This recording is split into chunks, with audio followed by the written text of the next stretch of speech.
It's funny that 4 months ago I was vlogging about how writing using dictation was like a huge game changer for me, which I'm not retracting that. It was. I finished a first draft of that book thanks to dictation.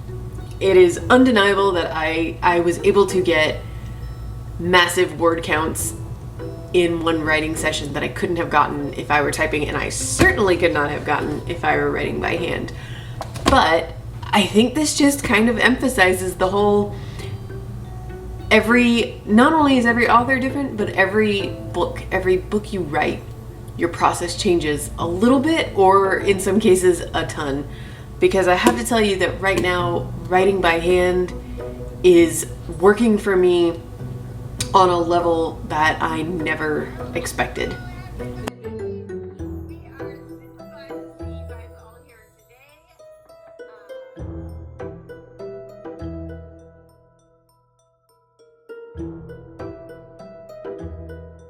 And I know a huge part of this is like just what I'm doing right now in my career, completely trying to pivot.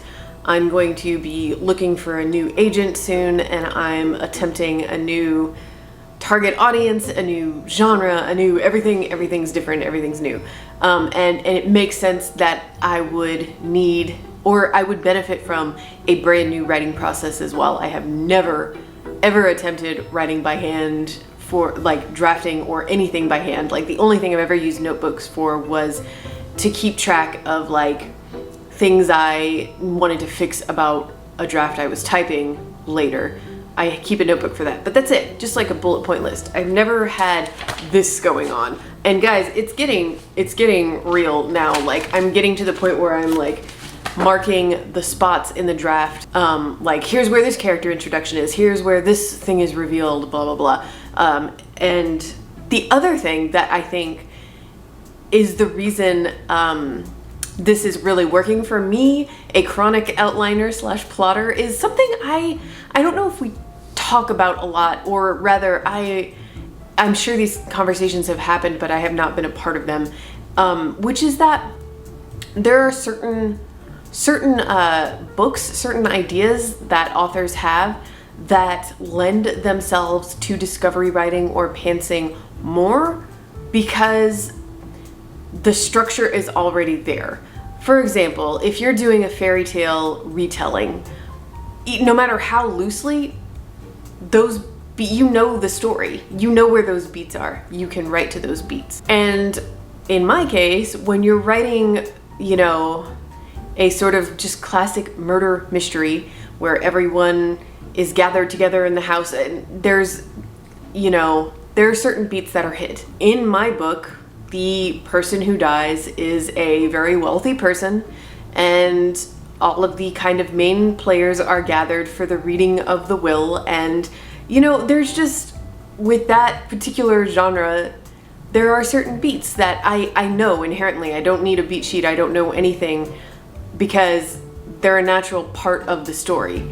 So I think that's actually making it a lot easier as well.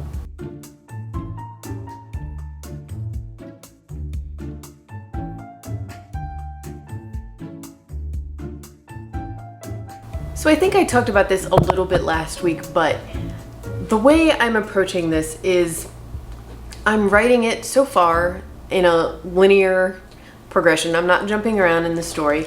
Although I am taking every few pages, I will leave a few blank pages in between the story, and I'm gonna mark those with a post-it note, and that's where I just put like random ideas that come to me for scenes later. Sometimes it's even just like really small moments. Like one of the ones I have written down here is two characters have an observation about the cat in this house. There is a cat, and it's not like particularly relevant to the plot, and it doesn't even need to go in any one particular scene. It's just a funny little exchange of dialogue and a little bit of information about this cat.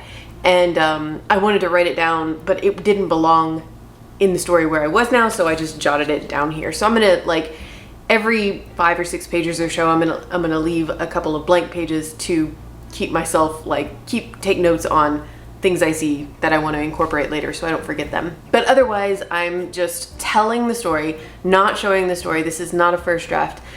What is the voice of this book? What is my narrative voice? I have no freaking clue. No freaking clue. I'm still at the point where, while again, I do definitely have who I would consider the main protagonist. I know this is going to be a multi-POV book, but I'm still at the point where I don't even know if it's going to be very specifically third POV limited or maybe more omniscient. I have no idea how it's going to come out because for me in particular, when I try to focus on voice, it pushes everything else out. Like I have to only focus on voice, which means I can't focus on plot. And to an extent, obviously I can focus on character development because the two things are intrinsic, but I don't know. I see things in these layers. Like there's the layer of plot and structure, there's the layer of character development and arc, there's the layer of voice, there's the layer of world building, and it just, the more I can strip those away and focus on one thing at a time, or make one thing primary, one thing kind of secondary, and everything else we're gonna worry about that later, the faster I am at writing. And the more, I don't even want to say fast, the more efficient, that's the word. The more efficient I am and the faster I find the story, not the faster I write, if that makes sense. So right now, voice is gonna come when I actually finish this telling summary, whatever this is, and actually start writing the draft. I know what my X meets Y comp for this book is, and the X is Knives Out. I don't think that's anything like particularly unique at this point. That was such a big hit of a movie that I feel like it kind of like reignited interest in the type of mystery with a little bit of camp, a little bit of comedy, not so just dark psychological thriller, which again, love this, not saying anything bad about this at all. But yeah, like kind of reinvigorated interest in that. Lots of book deals coming out now are like Knives Out for young adult, Knives Out meets this, blah, blah, blah. Lots of TV shows and other movies are definitely trying to kind of cash in on the success of Knives Out. I do feel like the Y in my comp is definitely what makes mine unique, and I'm keeping that under my hat for now, but I'm very excited about it. But if you think about that movie or just any murder mystery, it's, you know, especially where you're talking about a wealthy person dies under mysterious circumstances and everybody gathers together. Think Clue, that would be another comp for this book for sure. There are just certain beats that you know you're going to hit. And so that lets my brain relax a little bit. You know, like right now I'm coming up on the scene where the will is about to be read. And of course, it doesn't go as expected because it never does. And that's just one of the tropes of the genre that as readers we expect and we look forward to. So that's allowing me to not worry too much about plot or structure outside of just write your way to those beats and then see what happens. And that's like the discovery part of it. What I am focusing on is going through each character. So I've written the scene of the actual death and why the circumstances around it are so strange, and I've worked out a lot of details, and in the margins of this, I am like, in the margins, like here I'm telling the story as I'll tell it to the reader. In the margins I'm like, and here's what really happened, because now I know who the killer is and how they did what they did. So now I'm going through there's some from the lawyer's point of view, I'm not sure if I'm gonna keep that, but I like having him knowing what's about to come from his point of view, seeing all of the characters come in, arrive at the house, his observations of them, and his thoughts on how they're going to react when what is revealed, and then just going through even some characters whose points of view I'm not sure if ultimately I want to include, but I want to understand them and their backstories a little bit better. So I'm going through writing just a page or two okay, here's this character arriving at this house. Here's what this character thinks when they see these other characters. Here's what this character is expecting to come from this will reading. And it's working, because so far, 2 characters in particular as I'm writing, I'm like, oh, I know your secret now. If you remember on my whiteboard from last week, I filled it out, and almost all of my characters had secrets that I knew. But I think like 3 of them, I didn't have anything, and that's okay, because not every character needs to be harboring a secret, although secrets are fun. But it wasn't until just actually writing that all of a sudden what I was writing made my brain go, oh, I know what you're hiding. I know what you're hiding. I know your secret. And with one of them in particular, it gives her a very strong motive, which makes her another very strong suspect. And yeah, it feels like a nice blend of discovery writing, but I know the plot beats I have to hit generally because of the genre that I'm writing in. I also mentioned last week that something else I was struggling with when I was actually trying to write the first draft was not knowing the point of every scene. I have a hard time figuring out the point of a scene when I'm worried about things like narrative voice and, dialogue and what exactly is a character doing in this scene. And I don't mean why are they present in this scene. I mean like physically, what are they doing? I mean, are they like putting peanut butter on a bagel? Are they like the little details like that? It's just that, again, that concept, that idea of just writing a first draft with absolutely very little planning. There are too many balls in the air. I can't juggle. I'm not a juggler. I think if you can pants a first draft, you are an astoundingly talented juggler, and that is not me. So what I'm able to do when I'm just telling the story, like, here these characters are, they're all present, maybe I don't know what they're all doing yet, but that's okay, I know they're here, is that I actually am able to find the point of the scene. Every time I get to a new page, a new little section where it's like, okay, now I'm in this character's head and this is going on, I'm thinking to myself, what is it about this scene that is going to make the reader want to read the next scene? There should always be something. Something to give it forward momentum. It might be, sometimes it is that the scene ends on a bit of a cliffhanger or a question. Sometimes it's just that you peel back a little bit of a layer of the onion that is this particular character and let the reader see, oh, there's a little something more going on there. I want to know more.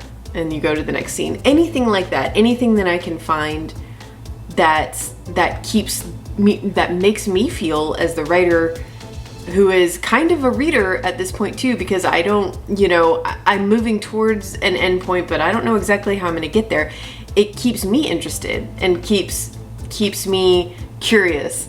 I'm writing this scene and now I've just like introduced something cool and I've surprised myself, and that makes me want to go on and write the next scene, and hopefully that will, once this is all said and done, make the reader feel the same way. And now I have something that I'd really like to ask you about, because it's a topic that I want to talk about, but I don't have the experience yet, I think, to provide answers. More, I just have questions. And my question is basically this. If you write kidlit, middle grade or young adult, and you also write adult fiction, what do you find are the primary differences for you as a writer? And I'm not talking about, the things that always come up whenever I get asked about middle grade versus young adult. People want to know basically about cursing, sex, and violence. I'm not talking about that. I'm not talking about the kind of content you can include. I'm talking about like the actual storytelling, the prose you're writing on a sentence level. Because there is definitely a misconception out there that writing kidlit is easier. I kind of suspect that anybody watching this video, regardless of what you like, that's not true. There's an idea that writing, like just being the author of adult fiction, that an adult novel is superior in some way. I think I told this story once before, but I'll tell it again. I had a neighbor once, totally well-meaning, did not mean to insult me, was he saw my box of some books that I wrote. I don't remember which ones. They came and they were in a box from Penguin Random House. And he was like, oh, these are your books. That's so cool. And I kind of opened it and showed him one. And he was nice about it. But then he was like, when we were talking about the age level for the group, it was middle grade. It was a book for 8 to 12-year-olds. And he was like, that's so cool. Do you think you'll ever write a real book one day? And I was like, bro, what do you think this is? This is a real book. Like that kind of attitude. And again, he really did not mean it as an insult. I think a lot of people just think that way. Like kidlit is a little bit lesser. Obviously, I don't think that way. I don't think anybody watching this will be surprised to hear me say that. In fact, I have no authority on which to say this, but I kind of suspect that going from writing kidlit to writing adult is probably going to be a more successful transition than vice versa, because frankly, I know myself as a reader, I am pretty forgiving.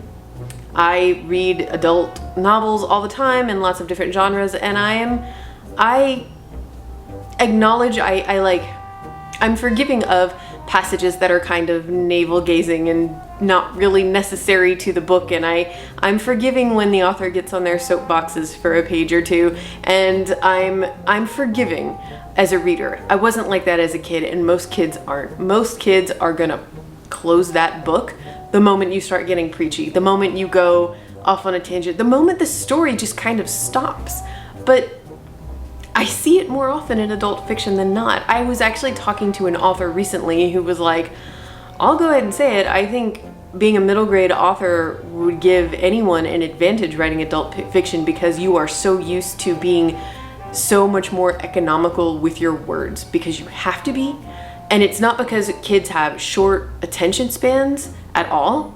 It's because they are more discerning readers. They're going to close a book if they're not into it anymore. And that's just, I don't know. That's my point of view on it. I know that's kind of a broad generalization. I'm sure there are not all adult novels are navel gazing. I'm not saying that at all, but I do think that someone who's coming from the world of adult fiction and writing novels would have a harder time than they think writing middle grade. It's just kidlit tends to be looked down upon, and I think that's totally unfair. But all of that probably makes it sound like I am kind of already in advance being defensive about my writing in this book. I'm not. Like I said, I don't even have a voice yet. I don't know I haven't found the style of this story. I'm not defensive of something that doesn't exist yet. In fact, it's kind of the opposite. I know that it's not going to be smooth sailing. This is a new thing for me, and anytime you attempt something new, it's going to present a challenge. If I had, published 20 contemporary rom-coms, and I was attempting to write my first horror, that would be a challenge. That doesn't mean that, horror is harder to write than rom-coms. It just means I've had all of my experience here and now I'm trying this thing. And so I'm curious, if you write both, if you have written both, what do you find to be the biggest challenges of writing for an adult audience as opposed to writing for a kidlit audience? Because I'm not gonna call myself an expert in kidlit, but all of my experiences here, I know what to expect here, and I know what I'm doing here, and this is all new. So what do you think the differences are? If you write both, what have you found is the biggest difference between writing for a younger audience and writing for an audience of your peers? And with that said, I am actually just really itching to get back to writing on this book today, so that's gonna be it for this vlog. Let me know how your writing's going, keep me updated. I hope you guys have a wonderful week, and I will see you on Friday with another vlog. Bye.